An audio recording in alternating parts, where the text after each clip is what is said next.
Қазақ эстрадасында соңғы жылдары көп талқыланып жүрген жас әншілердің бірі қойшы бала, яғни Айдос Қаден. Оның ерекше тембірлі дауысы алғаш сахнаға шыққан күннен-ақ халықтың жүрегін жаулап алды. Бірақ өнердегі жолы даңғыл бола қойған жоқ. Айдостың ең алғашқы қолдаушысы әнші Жігер Ауыпбаев еді. Жігер оны қанатының астына алып үйінде де паналатты.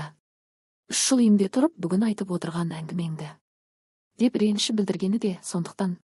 Бұл сөзден-ақ олардың араларында үлкен сенім, бірақ кейін көңіл қалу болғанын байқаймыз. Алайда Айдос бір орында тұрақтап қалмады.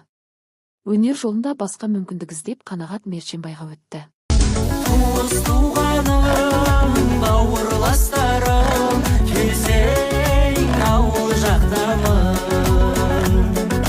Қолдауым болған, орманым болған. Алғашында жұрт қуанып, енді қойшы баланың жолы ашылады деп ойлады.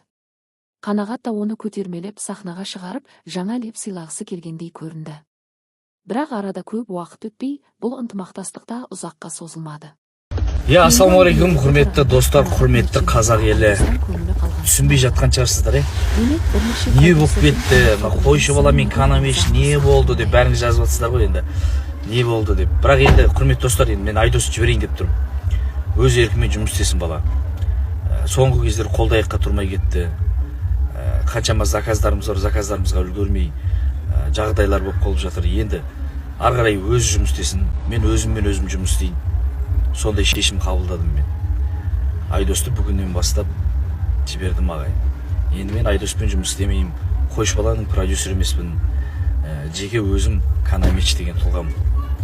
Так что Айдосқа жолы болсын, аман болсын, ең бастысы. Ең бастысы аман болсын, адал болсын. Ең айтарым адал болшы болды.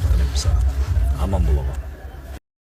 Кей көрермен жас болған соң тәжірибесі жетпей қалады, әркімнің сөзіне еркелет десе. Тағы бір бөлігі.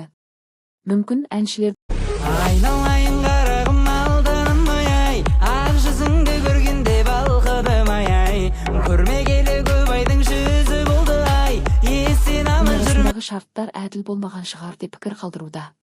Қалай болғанда да қойшы баланың өнерге деген ықыласы мен халыққа ұнаған ерекше даусы бар. Ол кіммен жұмыс істесе де, тыңдармандары оны қолдап келеді. Бұл оқиғадан түйеріміз, өнер әлемінде тек дарын ғана емес, тұрақтылық пен сенім де маңызды. Достық пен іскерлік араласып кеткенде, кейде реніш пен өкпе туатыны анық. Қазір жұрт қойшы бала енді кіммен біргеді? Әлде өз жолын жалғыз жалғастыра ма деген сауалға жауап іздеп отыр.